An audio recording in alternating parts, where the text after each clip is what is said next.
En nuestro programa de hoy con los protagonistas, tenemos a un protagonista, no es de la vieja guardia, es reciente. Creo que, bueno, yo creo que soy un poco más joven que él, no sé.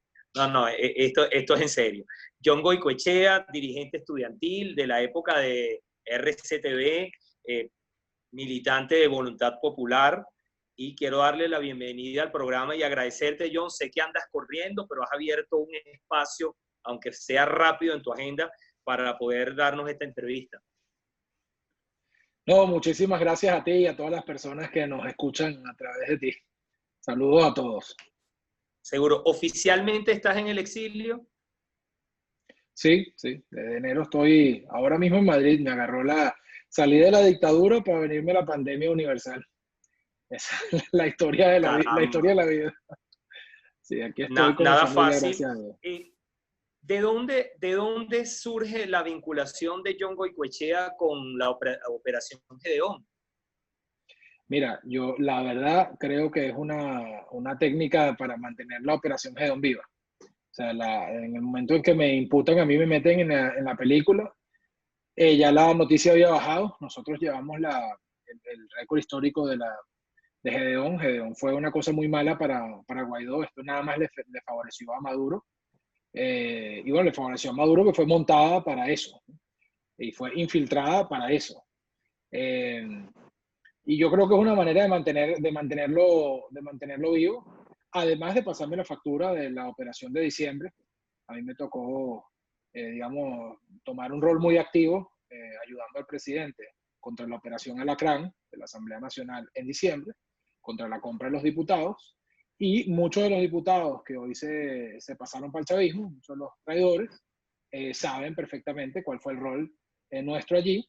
Y a partir de allí la persecución empeoró muchísimo. En enero, de hecho, me tuve que venir porque teníamos información de inteligencia que cuando allanaron las oficinas del presidente, la mía estaba dentro de sus oficinas, iban por mí y por otra persona. Entonces, afortunadamente tuvimos la información de inteligencia a tiempo, y pude salir, cosa que no fue fácil. Tuve que salir por una trocha que estaba custodiada por el ELN. Había 4 puestos de vigilancia. Bueno, fue muy difícil la salida. Luego tenía que sacar a mis hijos y a mi esposa, que todavía estaban en el país. Pero bueno, menos mal, gracias a Dios que esta vez, y no como la vez anterior, esta vez pudimos tener información certera de que iban por nosotros y pude salir. Yo muchas veces he recibido amenazas. ¿Te ayudó alguien en específico, John? Sí, me ayudó una persona en específico dentro del SEBIN, que fue y ojo, y es una persona en la que ya me había dado información real. Entonces, lo tomé en serio, porque como te digo, amenazas había recibido muchas. O sea, amenazas ya yo, o sea, el año pasado en particular, trabajando con el presidente, bueno, pues, nos tocó encontrarnos como 4 o 5 veces, ¿no? Pero esta vez la información vino de fuente buena, real y alta. Y bueno, nos tocó salir. Entonces, yo creo que este tema de la operación Gedeón es, uno, pasarme la factura, que me la tenían que pasar, y ellos saben por qué. Dos, era la manera que tenían para mantener la noticia de arriba, ¿no? Tristemente para ellos, se conocen hoy muchos más detalles. Se sabe que la operación estaba infiltrada, se sabe que Franklin Durán era uno de los operadores detrás de toda esta operación. Se sabe que algunas de esas personas tenían vínculos con Cliver Alcalá, que como todos sabemos es un narcotraficante hoy preso en Estados Unidos, y chavista, ¿no? Y bueno, la verdad es que la noticia, en la medida en que se ha conocido más detalle, la propia prensa internacional ha entendido cuál es la jugada, pues, ¿no? Sin embargo, creo que hay que llamar a la reflexión, porque cuando salió este tema de Gedeón, como te digo, le hizo un inmenso daño a la figura del gobierno interino, y fue una jugada del chavismo. Y la prensa se prestó para eso. Las preguntas, o sea, las preguntas que había que hacerse, no se las hizo la prensa. O sea, las preguntas que había que hacerse no era si Guaidó, ¿por qué Guaidó no pagó? Como salió Patricia Toledo, ¿por qué Guaidó no le pagó? Bueno, la pregunta que había que hacerse es por qué un tipo que está dirigiendo una operación con su equipo, siendo masacrado en una orilla, sale a delatar al resto de su gente en vivo y directo por un medio de comunicación. ¿Qué tipo que no esté vendido hace eso? O sea, la pregunta que había que hacer es por qué un mercenario, que no le pagan, igual hace la operación. por amor a un país que ni siquiera es tuyo. O sea, yo creo que la prensa, y no solo la venezolana, yo creo que las agencias internacionales dejaron de hacer preguntas muy importantes. Que había, era fácil identificar qué había detrás de todo esto. Por supuesto, creo yo también hay errores de nuestra parte. Yo creo A eso que iba, nosotros como... Sí. a eso iba, sí. ¿No crees que se manejó comunicacionalmente de forma muy, muy burda por parte del gobierno interino lo que había pasado con esta operación y cómo desde un principio, si había habido un acercamiento, no se estaba preparado para eso que pudo haber pasado en algún momento?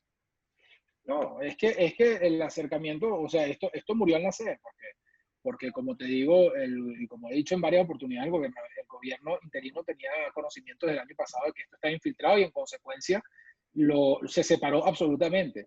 Fíjate que lo que se queja este señor es que no le pagamos, en efecto no le pagamos, no le pagamos porque estaban infiltrados, porque desconocíamos los motivos por los que él había metido a esa gente en el equipo. Eh, sencillamente era imposible, era inviable, era ridículo y estaba infiltrado. ¿Cómo lo vas a apoyar? Mi responsabilidad hubiese sido que Guaidó hubiese apoyado eso. Ahora, sí creo que nosotros tuvimos un error en la comunicación, creo que no fuimos oportunos al momento de responder todos los detalles. Creo que muchas veces se comete el error de pensar que las noticias suben y bajan y que no hay por qué estar aclarando todo. Eso es verdad, pero creo que hay que tener la sensibilidad para entender cuándo hay que aclarar con mucho detalle todo, cuando una noticia verdaderamente, digamos que rompe el celofán, como decía, no sé si era Ciudadano, ¿no? Esa situación de Gedeón todavía está salpicando a lo interno, a Voluntad Popular, porque están sucediendo algunas cosas dentro del partido. Ya va, disculpa. Sí. Renunció Rodney Mantilla, renunció otra joven que, si no me equivoco, era asistente o trabajaba muy cerca de Gaby Arellano. ¿Qué está pasando puertas adentro de Voluntad Popular que se están filtrando ya las cosas? Sí, no, Gedeón no, la verdad es que dentro del partido Gedeón no tuvo un gran impacto porque sencillamente no fue algo que fue dirigido del partido y no había mayor involucramiento con eso. Y por supuesto nos molestó mucho la manera como se atacó al presidente, pero fuera de eso no tuvo un impacto interno, ¿no? Lo de Rosmith, Gaby Arellano y Ana Karina, yo lo lamento mucho y voy a ser muy cuidadoso en lo que diga aquí, pues personalmente tengo un aprecio pues, por cada uno de ellos. Bueno, pero era algo que se venía cocinando desde hace más de un año, pues, incluso más, un año y medio por lo menos. No, a nosotros no nos toma por sorpresa, ya ellos eran personas que estaban muy retirados, o sea, no estaban dentro del partido, digamos, en su trabajo diario, seguían nominalmente en el partido, pero no estaban ya muy alejados. Entonces, bueno, no es una gran sorpresa, la verdad, a nadie le cayó de esa manera, ¿no? Yo me cuido mucho de cuando la gente se va a los partidos o se pelea o por alguna razón escoge otro camino, descalificarlos. Yo creo que les deseo todo el éxito, que les vaya muy bien y ojalá la vida nos vuelva a encontrar en el camino de la lucha por Venezuela. Yo estoy seguro que es así. Como te digo, en la oposición venezolana, muchísimas veces la gente se va de un partido, se mete en otro y después nos toca trabajar juntos nuevamente en otro proyecto unitario, ¿no? Eso, Eh, eso, eso yo lo he visto muchas veces. Ya, tú estuviste en las primeras de cambio, estuviste con María Corina Machado, en las elecciones Sí, internas de la oposición, aquellas que ganó Enrique Capriles. Tú acompañaste a María Corina y justamente este lunes María Corina, perdón, anuncia todo un camino que palabras más, palabras menos, se sintetiza en la coalición internacional y la formación de esa coalición en nombre de la paz. Ese es el camino para lograr lo que no se ha logrado con el cese de la usurpación, el gobierno de transición y las elecciones libres. mira, no, yo en efecto, en aquella oportunidad todavía no existía venta, estamos viejos ya, viejo no, viejo yo, María Corina no, María Corina le ha ido mejor, pero, No, pero ni te atrevas, ni me ni te atrevo, no, atrevas. viejo estoy yo, María Corina se mantiene muy bien. Pero en ese momento no existía ni siquiera, María Corina no tenía partido, los dos éramos independientes y yo la apoyé. María Corina es una persona que yo le tengo una admiración gigante y que le tengo mucho aprecio personal. Yo creo que el artículo de María Corina es muy bueno, el del lunes. Creo que es bueno, creo que plantea una idea con claridad, con responsabilidad. Creo que este tema de la responsabilidad para proteger y de una eventual coalición internacional sobre Venezuela es importante, y es importante que se empiece a abordar como lo aborda el artículo, con argumentos y con un planteamiento claro. Sí es importante manejar la expectativa de la gente, ¿no? Eso no va a pasar en medio de una pandemia. O sea, si aquí no, nadie, digamos, nadie nos va a invadir, ni nadie va a prestar su ejército para hacer esto en medio de una pandemia universal. Eso es muy difícil que pase en medio de una campaña electoral en Estados Unidos. Es decir, esta opción que plantea María Corina, que es la cooperación militar internacional, bueno, es una opción real en la medida en que en Venezuela se van agotando las vías para una transición de otro modo. Yo creo que estos son vías que hay que explorar con seriedad, pero que llevan su tiempo, ¿no? El mundo se mueve al ritmo del mundo, no de Venezuela. Pero tiempo no hay, porque ya Guaidó llega hasta diciembre. No hay para nosotros, no hay para los venezolanos, pero el mundo no se mueve bajo la lógica venezolana. Cuando tú le dices a un país, Estados Unidos o Colombia o Alemania o España o el que sea, que deben hacer una coalición para intervenir o para ayudar a un gobierno legítimo a librarse de una dictadura de narcotraficante como la que nosotros tenemos, eso que tú le estás diciendo a ese gobierno, tú tienes que entender que ese gobierno lo va a valorar a partir de sus propias necesidades y de sus propios calendarios, ¿no? Es decir, ningún gobierno toma la decisión de participar en una operación militar viendo los tiempos del otro, ¿no? Ve sus propios tiempos. Entonces, eso de tiempo no hay. En este tema de la cooperación militar internacional, si ese fuese el último recurso que nos quedase, pues bueno, es a los tiempos de la comunidad internacional. Lamentablemente no es a nuestro tiempo. Ahora, tú me decías que con respecto a este asunto, que no nos quedaba mucho tiempo porque Guaidó se iba en diciembre. Pues yo creo que eso no está claro todavía. En mi criterio, nosotros debemos mirar con mucha responsabilidad a qué elecciones llamamos a participar en los venezolanos.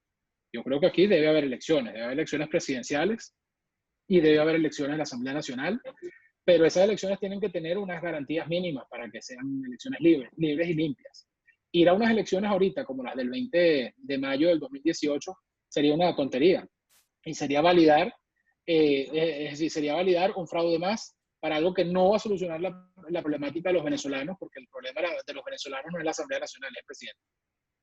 John, tengo que interrumpirte porque fíjate, pero el escenario está muy claro. El gobierno va a nombrar a través del TSJ un nuevo CNE. Ya quizás cuando este programa salga al aire ya está ese nuevo CNE nombrado. La imagen de Juan Guaidó ha tenido un desgaste que no es innegable. Sigue estando en buenos números en algunas encuestas, pero es innegable el desgaste. De aquí a diciembre ya solo restan 6 meses. El ambiente no está fácil y la gente siente que no se ha avanzado. ¿Cuál es el mensaje? Mire, Nardo, yo voy a permitirme ser brutalmente honesto aquí frente a tus, bueno, yo no sé si esto es televidentes o es radio escucha. Sí, televidentes, claro okay. Que sí. Ok. La Asamblea Nacional, o sea, lo que se puede robar el chavismo, ya se lo robó. O sea, ellos se podían robar el Palacio y se lo robaron. Ellos se podían robar la posibilidad de la Asamblea Nacional de hacer leyes que se cumplan en Venezuela. Esa posibilidad ya se la robó porque en Venezuela no existen las leyes. Ellos le podían quitar el sueldo a los diputados, ya se lo quitaron. Ellos podían perseguir a los diputados, ahí están 30 diputados fuera o algo como eso, fuera del país. Ellos ya se robaron lo que se podían robar. Si ellos hacen una elección a trocha y mocha con Tania D'Amelio de presidenta, o que es lo que suena por ahí, ¿no? O con cualquier otro por el estilo de presidente del CNE, bueno, ¿quién va a reconocer esa elección? ¿Qué se pueden robar el 11 de enero, el 5 de enero? ¿Qué se pueden robar que no se hayan robado ya? Lo único que en este momento acompaña a la Asamblea Nacional legítima es, uno, su propia legitimidad, ¿no? O sea, es decir, el hecho de haber sido electa con votos y que los venezolanos escogieron a esos diputados. Y dos, el reconocimiento internacional. Y si tú me preguntas a mí si los venezolanos van a respaldar a la Asamblea Nacional ante un fraude, yo creo que sí. Y si tú me preguntas a mí si la comunidad internacional va a respaldar la validez de la Asamblea Nacional ante un fraude, la respuesta es sí. Entonces, el chavismo no se puede robar nada el 5 de enero. No se lo puede robar. Porque hoy las fuentes de validez de la Asamblea Nacional, las fuentes de poder de la Asamblea Nacional son dos. Su legitimidad, que no se pierde con unas elecciones fraudulentas, y el reconocimiento internacional, que si acaso hubiese unas elecciones fraudulentas en Venezuela, el reconocimiento sería mayor y se renovarían los votos de reconocimiento a esta Asamblea Nacional. Entonces, no tengo tan claro que esto se acabe en diciembre como lo sugieres. Claro, no estará tan claro, pero ya según los criterios del gobierno, Guaidó no sería diputado, los diputados actuales no serían diputados, para eso tienen el TCJ, para eso tienen escenarios que pueden manejar constitucionalmente, digo entre comillas, porque la manejarían a su antojo, como lo han hecho siempre, y tendríamos un panorama mucho más complejo para la propia oposición. Mira, a nivel, como dices tú, a nivel legal, eso ya pasó. Guaidó ya no tiene inmunidad parlamentaria. Guaidó no es presidente de la Asamblea Nacional a nivel del TCJ de la dictadura. O sea, si a nivel del andamiaje de la dictadura, eso que tú estás diciendo ya es así. O sea, el presidente de la Asamblea Nacional es Parra. Y Guaidó es un prófugo, como le llama Maduro. Y Guaidó está inhabilitado. O sea, eso ya pasó. Lo que ellos podían robárselo, ya se lo robaron. Es decir, que ellos le van a quitar la inmunidad a los diputados y van a perseguir a los diputados, pero si ya lo hacen. O sea, ¿cuál es el límite que ellos tienen legal hoy para perseguir o hacer lo que les dé la gana con cualquier diputado de la Asamblea Nacional? El límite es político, no es legal. Legalmente, en Venezuela no existe la ley, se acabó, se la tragaron, se la comió el bufete privado que es el TCJ. Entonces, en este escenario, como te digo, en esta pelea política, en donde hay un órgano político con legitimidad y reconocimiento del pueblo de Venezuela, que es la Asamblea Nacional, yo creo que esta institución se fortalecería si la dictadura forzase una elección fraudulenta. Como pasó, por cierto, cuando se robó la elección presidencial. Recordemos que toda esta historia viene de que Maduro se robó una elección presidencial y allí empezó el periplo con la comunidad internacional. Claro, se robó la elección presidencial, pero sigue estando en Miraflores, pero sigue controlando el poder. Claro. Internacionalmente no tiene el apoyo, internacionalmente han reconocido a Juan Guaidó, todo internacional, pero aquí dentro de Venezuela, donde no hay gasolina, donde no hay agua, donde no hay luz, Maduro sigue sentado en la silla de Miraflores. Es así, lamentablemente, pero eso no depende de una elección. Eso depende del apoyo militar que Maduro tiene. Maduro no está allí como consecuencia de una elección. Maduro está allí como consecuencia de un apoyo de unos militares que han conformado un cartel de narcotráfico que gobierna Venezuela. Y ese apoyo de esos militares que tiene un cartel de narcotráfico que gobierna Venezuela hace que haya un dictador como Nicolás Maduro que usurpe la presidencia de la República. Entonces, esta elección no constituye una fuente de legitimidad para Maduro. Que Maduro va a seguir allí. Bueno, sí, Maduro va a seguir allí en tanto los militares no le retiren el apoyo o en tanto no haya una intervención internacional. Hasta ese día va a seguir Maduro ahí. O sea, ahora, tú eres de los que cree que esto se acaba con una intervención internacional. No, yo creo que los venezolanos tenemos todavía mucho por hacer. Yo no sé si al final de la película, como te digo, yo digo esto con toda responsabilidad y no quiero levantar, expectativas ni que la gente salga escuchando este programa diciendo que los gringos vienen y que los marines ya vienen. No, es un camino complicadísimo y largo. Es decir, eso es el camino de una coalición militar internacional, es un camino largo, mucho más largo de lo que los venezolanos queremos y complicadísimo. Y puede darse o puede no darse. Pero es una de las opciones que le van quedando a los venezolanos. Ahora, todavía... O sea que María Corina no fue sincera entonces al hablar de esta coalición que la pinta tan fácil. Hablando del TIAR, además que el TIAR ya fue activado, porque invoca el TIAR. María Corina es muy sincera. Yo creo que María Corina es muy sincera. Lo que no sé es, habría que discutir con María Corina cuáles son cuál es la base con la cual ella ve esto rápido o fácil. Yo no lo veo ni rápido ni fácil. lo cual no significa que no sea importante. Muchas de las cosas en la vida que son muy importantes de hacer y de necesitar no son rápidas y no son fáciles. Ahora, yo creo que los venezolanos todavía tenemos una labor interna muy importante que hacer. Yo todavía creo que la fragilidad del régimen dentro de la Fuerza Armada venezolana no les permite dormir tranquilos. Yo todavía creo que el enorme malestar popular por la tragedia social, por el horror y el asco en el que el madurismo ha convertido la vida del venezolano, es algo que no es tan fácil de contener, y que si nosotros pudiésemos darle direccionalidad política a ese malestar y lograr que la gente venciese el miedo, en Venezuela podríamos lograr muchas cosas. Entonces, yo no quiero que te quedes con la impresión de que John Goycochea está postulando que la única salida es la visión internacional. No, no lo creo. Yo creo que esa es una de las opciones que tiene el venezolano para salir de abajo.